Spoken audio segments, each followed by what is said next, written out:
Hello, I'm Mem Fox, and I write stories for children, and I'm going to read 3 of them right now.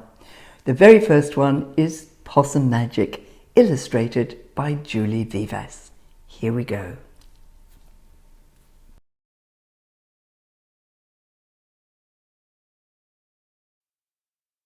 Once upon a time, but not very long ago, deep in the Australian bush lived 2 possums. Their names were Hush and Grandma Poss. Grandma Poss made bush magic. She made wombats blue and kookaburras pink. She made dingoes smile and emus shrink.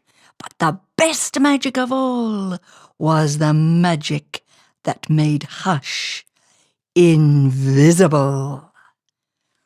What adventures Hush had! Because she couldn't be seen, she could be squashed by koalas. Because she couldn't be seen, she could slide down kangaroos. Because she couldn't be seen, she was safe from snakes, which is why Grandma Poss had made her invisible in the first place. But one day, quite unexpectedly, Hush said, "Grandma, I want to know what I look like. Please, could you make me visible again?" "Of course I can," said Grandma Poss, and she began to look in her magic books. She looked into this book, and she looked into that. There was magic for thin, and magic for fat, magic for tall, and magic for small. But the magic she was looking for wasn't there at all. Grandma Poss looked miserable. "Don't worry, Grandma," said Hush. "I don't mind." But in her heart of hearts, she did. All night long, Grandma Poss thought and thought. The next morning, just before breakfast, she shouted, "It's something to do with food, people food, not possum food, but I can't remember what. We'll just have to try and find it." So later that day, they left the bush where they'd always been to find what it was that would make Hush seen. They ate Anzac biscuits in Adelaide, Mornay and Minties in Melbourne, steak and salad in Sydney, and pumpkin scones in Brisbane. Hush remained invisible. "Don't lose heart," said Grandma Poss. "Let's see what we can find in Darwin." It was there, in the far north of Australia, that they found a Vegemite sandwich. Grandma Poss crossed her claws and crossed her feet. Hush breathed deeply and began to eat. "A tail," shouted both possums at once, for there it was, a brand new visible tail. Later, on a beach in Perth, they ate a piece of pavlova. Hush's legs appeared, so did her body. "You look wonderful, you precious possum," said Grandma Poss. "Next stop, Tasmania." And over the sea they went.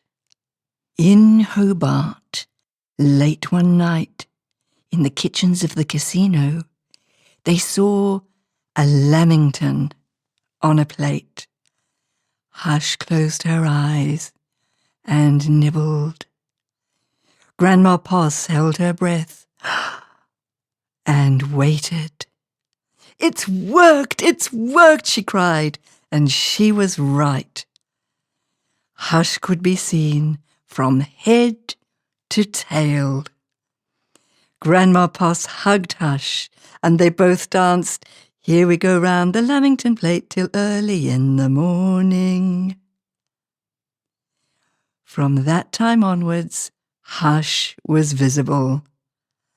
But once a year, on her birthday, she and Grandma Poss ate a Vegemite sandwich, a piece of pavlova, and half a lamington, just to make sure that Hush stayed visible forever. And she did. And here's the second story. This one is called Whoever You Are. It's illustrated by Leslie Staub because I can't draw at all. Here we go.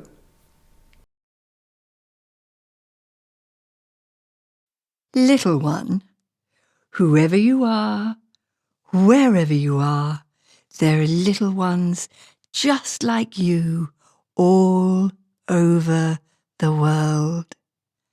Their skin may be different from yours, and their homes may be different from yours. Their schools may be different from yours, and their lands may be different from yours. Their lives may be different from yours, and their words may be very different from yours.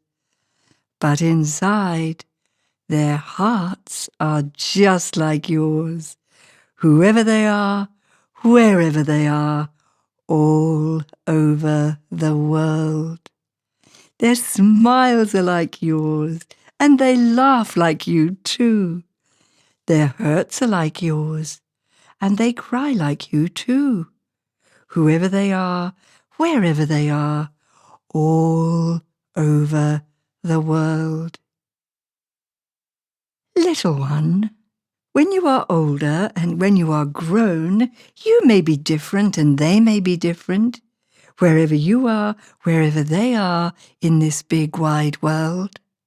But remember this, joys are the same, and love is the same, pain is the same, and blood is the same. Smiles are the same, and hearts are just the same, wherever they are, wherever you are, wherever we are, all over the world. Now, I promised you a third story, but just before I read that one, could I have a word with the grown-ups? Grown-ups, there are little ones all over the world who are born with a cleft palate. There's no problem with that. It can be fixed if you live in a rich country. But if you live in a poor country, like Iraq or Bangladesh, that operation is impossible. It's too expensive. There's a charity on your screen right now which enables children to have that operation. It changes their faces, it changes their lives, whoever they are, wherever they are, all over the world.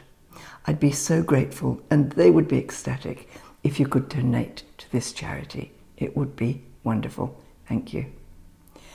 And now, children, as I promised, here's the third story.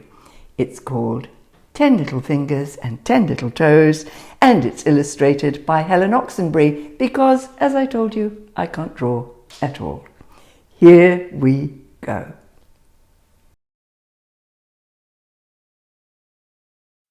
There was one little baby who was born far away, and another who was born on the very next day. And both of these babies, as everyone knows, had 10 little fingers and 10 little toes. There was one little baby who was born in a town, and another who was wrapped in an eider down.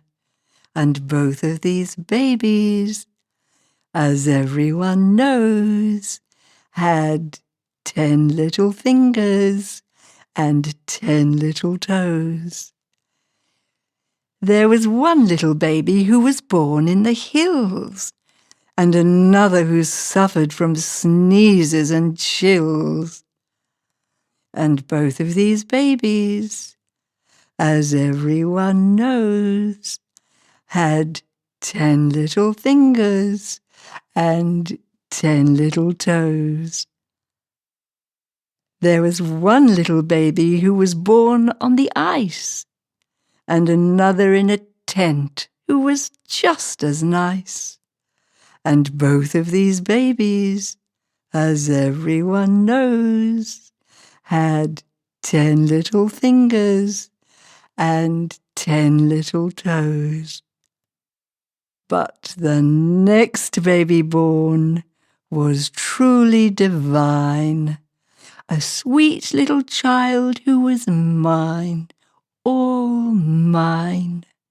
And this little baby, as everyone knows, has 10 little fingers, 10 little toes, and 3 little kisses on the tip of its nose.